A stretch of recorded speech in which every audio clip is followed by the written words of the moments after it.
गोष्ट लक्षात घेतली पाहिजे की तुम्ही आम्ही सर्वजण एक चांगला अजेंडा घेऊन चाललो आहे। देशाला एक चांगल्या नेतृत्वाची आवश्यकता आहे आणि देशाला आदरणीय पंतप्रधान नरेंद्र मोदींच्या रूपाने एक चांगलं नेतृत्व मिळालं आहे आणि या नेतृत्वाला सर्वांनी मान्य केलं आहे। हे नेतृत्व जर मान्य असेल तर मला असं वाटतं की पॉझिटिव्ह विचार करणारे माझ्यासारखे आणि आमच्यासारखे सर्वजण हे आदरणीय पंतप्रधान नरेंद्र मोदींना 100% सपोर्ट करतील।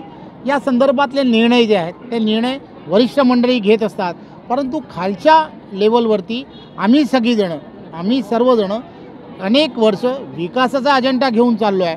विकासाच्या अजेंड्यामध्ये आम्ही कुठेही मागे राहत नाही।